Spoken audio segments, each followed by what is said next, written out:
estamos começando mais um vídeo deste canal. Sentei aqui na minha mesinha de trabalho porque me flagrei esses dias conversando com uma amiga que é jornalista também. Beijos, Pri. E aí a gente passou um tempão falando sobre os últimos livros que a gente leu. E eu gosto muito das dicas da Pri, enfim, a gente troca muitas dicas de leitura. E aí eu me dei conta de uma coisa que eu não tinha parado pra pensar ainda, que é o seguinte: eu voltei a ler por prazer. Eu sou uma leitora, eu sempre amei ler livros, mas a partir do momento que eu engravidei, até alguns meses atrás, eu só conseguia ler coisas que tinham a ver com a maternidade. Até li uma coisa ou outra aí no meio, mas sempre junto com outro livro que tivesse a ver com maternidade, com filhos, criação de filhos, com a educação, com a alimentação, enfim, tudo em torno do universo da maternidade, da criança. Eu acho que é porque eu mergulhei nesse universo muito profundamente, mas acho que também fez parte desse processo de me reencontrar. A partir do momento que eu engravidei, aí pari, e aí os 2 primeiros anos de vida do Manuel, eu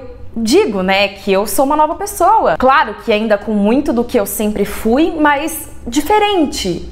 É difícil explicar isso, eu já falei sobre isso em vários vídeos aqui, mas eu tenho vivido um processo de busca, de reconexão comigo mesma. E quando eu me dei conta de que os últimos livros que eu li não tem absolutamente nada a ver com maternidade, e foram livros que eu li por puro deleite, como eu sempre fiz, me deu um estalo assim na cabeça. Eu falei, opa, parece que me reconectei com algo que eu ainda não tinha percebido, né? Tipo, não tinha racionalizado o que estava acontecendo, mas que fez todo sentido pra mim naquela hora. É isso, eu fiz sem pensar, foi natural e aconteceu. Então, o que eu vim fazer aqui nesse vídeo? Falar sobre isso? Não. Eu vim falar sobre os 4 últimos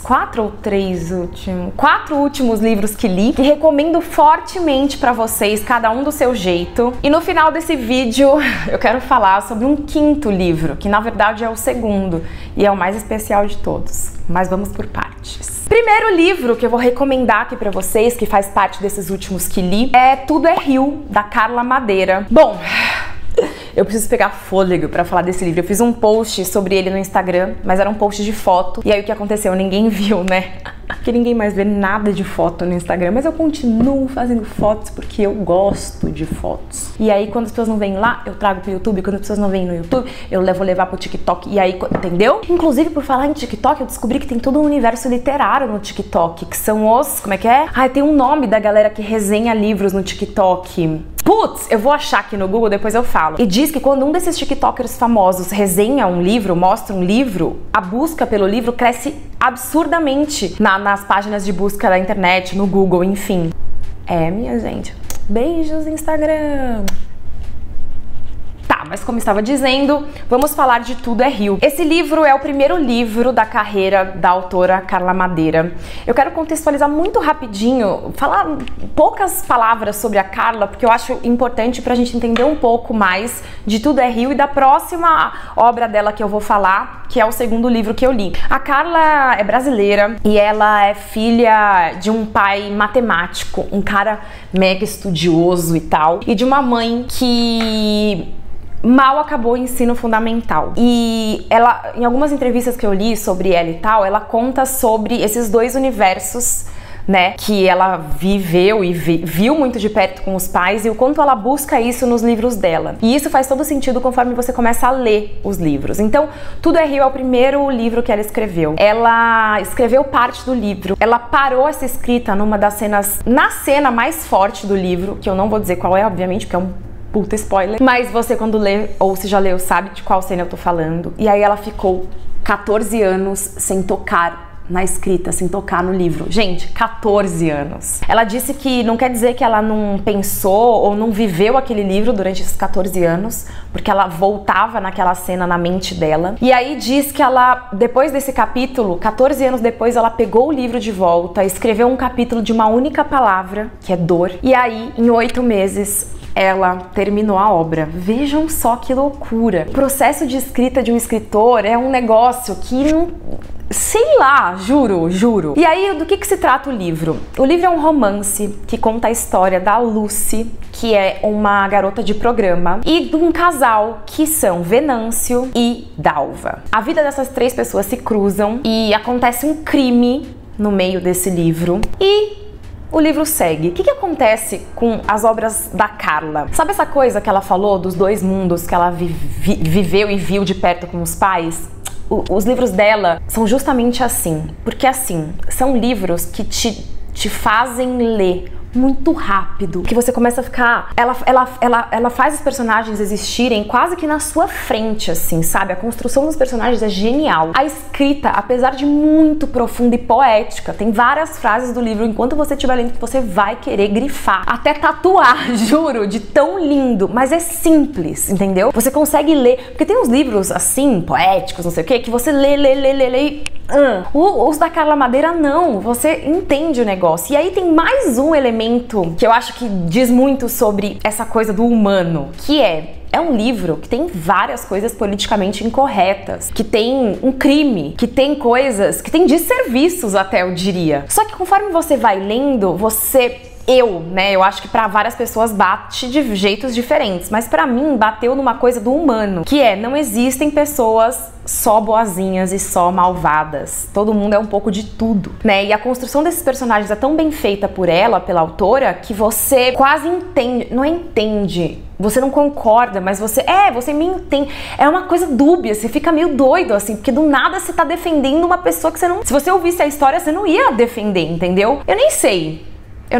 Pra mim é isso, é um livro muito simples e muito profundo. O livro tem uma coisa sexual, assim, que passa longe de uns 50 tons de cinza, assim. Mas é um livro que descreve as transas e as coisas muito especificamente, assim. Mas é feito de um jeito que eu nunca tinha lido antes, que é parte do humano. Como o sexo é parte do humano na vida real, sabe? E o prazer e... Putz, mano, que livro bom, que livro bom, que livro bom. Eu sei que eu não falei muito sobre a história, porque eu não quero me aprofundar demais, assim, eu quero convencer quem não leu a ler só pelo que eu tô falando do todo. Mas basicamente é isso. Então, Lúcia é uma garota de programa, tem um casal que é muito apaixonado, que são a Dalva e o Venâncio, e a vida dessas três pessoas se cruza de um jeito que você nem pode imaginar, tá? Tudo que você tá pensando, tipo, o cara traiu com a garota de programa, nada disso. Nada óbvio, nada óbvio, nada óbvio. E é muito bom.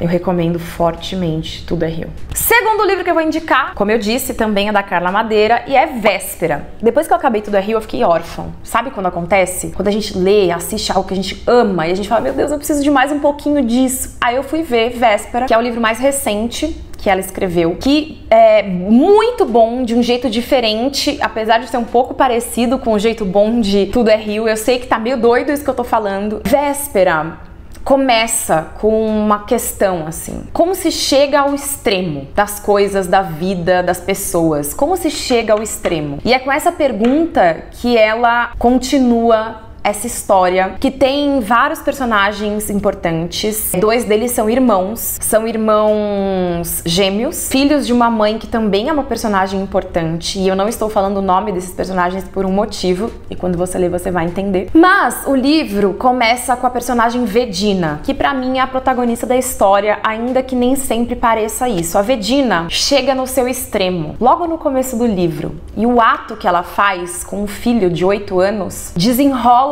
todo o resto da história, que é contada em 2 tempos verbais misturados. Muito claro, porque cada tempo é um capítulo, né? Então começa passado, presente, e você vai entendendo o presente lendo sobre o passado, e o passado vai fazendo sentido conforme você vai lendo o presente, o que eu acho muito genial, assim, do ponto de vista de uma autora, né? Fazer uma coisa dessas, mexer com a história dos personagens, mais uma vez muito bem construídos assim. E esse livro, ainda que não seja nem de perto, assim, tipo, nem de longe, desculpa, o tema principal fala um pouquinho sobre maternidade. Os 2 livros falam, na verdade, porque os personagens têm filhos, mas não é um livro sobre isso, ainda que te faça pensar sobre. E eu acho que isso tem muito a ver com como a gente recebe a leitura, né? E é uma coisa que eu ainda não tinha vivido, eu não tinha lido romance pro meu meu próprio deleite depois de virar mãe. Talvez, se eu tivesse lido esses mesmos 2 livros antes, eu não receberia do jeito que eu recebi. E pra mim essa é a coisa mais mágica sobre livros, né? O livro que eu li pode ser o mesmo que você leu, mas eles vão ser completamente diferentes no nosso entendimento. E o jeito que a gente vai visualizar essa história, os personagens, entender a história e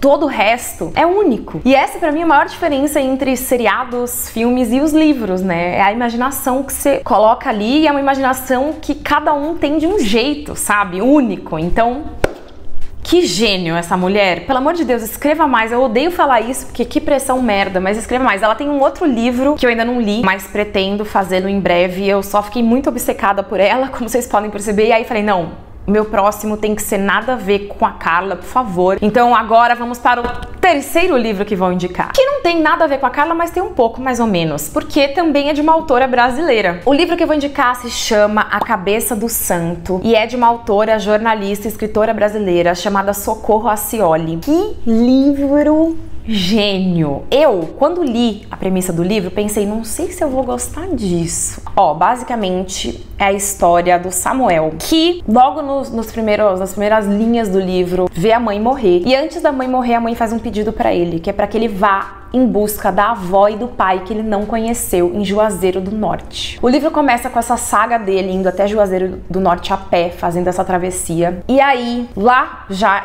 em Juazeiro do Norte, ele encontra uma cabeça gigante de santo, do Santo Antônio, inacabada, oca, jogada. Por um lance do destino, ele acaba passando uma noite ali. E ele começa a ouvir vozes dentro dessa cabeça desse santo, que ele passa uma noite. E são vozes femininas. Ele começa a querer entender o que está acontecendo, o que ele está ouvindo, e ele se esforça e ele percebe que são vozes de mulheres que estão fazendo orações, pedidos, preces para Santo Antônio. Aí ele faz um amigo que mora em Juazeiro do Norte, que conhece as pessoas que moram ali e que ajuda o Samuel a começar a ganhar dinheiro através do que ele ouve dentro da cabeça do santo e as mulheres da cidade. Até que ele descobre a verdade sobre o pai, sobre a história desse pai que ele foi em busca, e uma das vozes que ele ouve nessa cabeça de santo muda a vida dele também. Quem teve...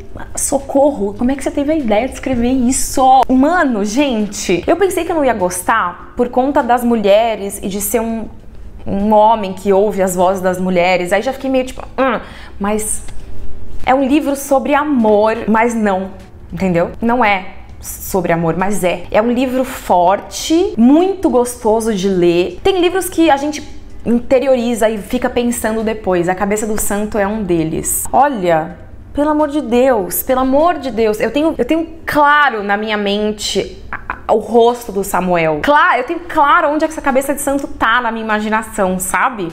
Vai ler. O quarto livro que eu vou indicar se chama O Avesso da Pele. Esse é um livro de um escritor homem que se chama Jefferson Tenório. E o livro conta a história de Pedro, que vai em busca da história do Henrique, que é o pai dele, e que é morto numa abordagem policial mal sucedida. Se é que dá pra dizer assim, uma abordagem policial lamentável. Tanto Pedro quanto o Henrique e quanto a mãe do Pedro, né, a esposa do Henrique, são pretos. E o livro fala sobre a negritude, sobre os laços familiares, sobre preconceito e a violência. Esse de todos é o livro mais forte, desses todos que eu tô indicando é o livro mais forte. Em alguns momentos ele me deixava sem ar, assim, tipo, eu tava lendo, porque o que acontece é, o Pedro vai atrás de entender a história do pai que morre nessa abordagem policial. E é tudo tão dolorido. Quando você percebe que o Pedro tá descobrindo que a história, né, o racismo tá vendo? Fiquei sem palavras. Mas peraí, deixa eu reformular. Quando o Pedro começa a fazer estudos raciais que fazem com que ele entenda que o problema é muito além da história dele, né, da família dele, é um soco na boca do estômago, daqueles de que faz a gente ficar que nem eu fiquei agora, tipo, juro, é muito bom. É muito bom. E esse nome, esse título desse livro genial, Avesso da Pele, putz, mano, é um livro que todo mundo tinha que ler, sabe assim? Tipo, porque é gostoso de ler, assim, você vai lendo fácil. Quando eu digo que é gostoso de ler, é porque é gostoso mesmo sendo uma história né, densa, é um livro que você lê, que flui a leitura, né? É um livro que eu quero presentear meus pais e quero dar pro meu irmão e quero que o maior número de pessoas que eu conheça leia. Porque você não sai dali igual você chegou. Você não termina a última palavra desse livro do mesmo jeito que você leu a primeira palavra. E agora, o quinto livro dessa lista que eu vou falar é sobre o meu segundo livro. Eu ainda não vou contar do que se trata, qual que é a premissa do livro, porque eu tô num processo. É um processo longo que começou antes de eu engravidar, que ficou pausado durante esses 2 anos que tiveram o Manuel, a pandemia e essa loucura da vida, e que eu retomei. Eu retomei depois de reler o que eu escrevi. Tava lá guardado desde então, intocado, e de ter gostado bastante do que eu li, sabe? E de ter visto uma esperança de continuar, entendeu? Porque era uma coisa que eu achava que eu ia ler, que eu não ia mais me identificar, que eu não ia gostar. E não foi isso que aconteceu, e isso me moveu a voltar a escrever. Acho que tem muito a ver com esse momento que eu tô falando aqui, sobre esse meu reencontro comigo mesmo e com a leitura e com a escrita. Então eu tô aqui pra contar que vai ter segundo livro. Se você não leu o primeiro, meu primeiro livro se chama As Coisas Mais Legais do Mundo. É um livro de contos e crônicas. Esse segundo livro vai ser bem diferente disso. É um livro que tá me dando um trabalhão, assim, como não daria. Gente, escrever um livro é a segunda coisa mais difícil que eu já fiz na vida. Que a primeira foi engravidar, parir, criar um filho. Mas o livro é quase como um filho. É um processo louco. Às vezes eu abro o computador e fico 3 horas pra escrever uma exclamação. Eu não estou brincando. Às vezes nem a exclamação sai. E às vezes flui em 30 minutos o que eu não escrevi em todas as outras horas. É uma coisa muito louca. E eu tenho várias questões, assim, eu tenho umas questões com repetição de palavra, então eu releio tudo o tempo todo. E aí imagina, né? Tipo, demora muito mais. É um processo louco. Mas vai rolar. Eu quero agradecer o pessoal da editora Record, que por sinal é a mesma editora que publicou os livros da Carla Madeira. Será que vocês podem promover um encontro entre a gente? Só pra eu abraçar ele e dizer obrigada. Que estão me entendendo nesse processo todo meu. Não desistiram de mim, porque eu achei que isso ia acontecer, mas não desistiram de mim e vão publicar esse meu segundo livro. E é isso. Eu tô feliz. Escrever faz parte de quem eu sou, de quem eu era, de quem eu sempre fui, de quem eu sou. Espero que vocês tenham gostado desse vídeo indicando livros. Indiquem outros livros também, por favor. Escreva aqui nos comentários a última coisa muito legal que você leu, para que eu possa ler também e quem sabe fazer outros vídeos sobre isso aqui, sobre esse tema que eu amo tanto. Um beijo e até o próximo vídeo.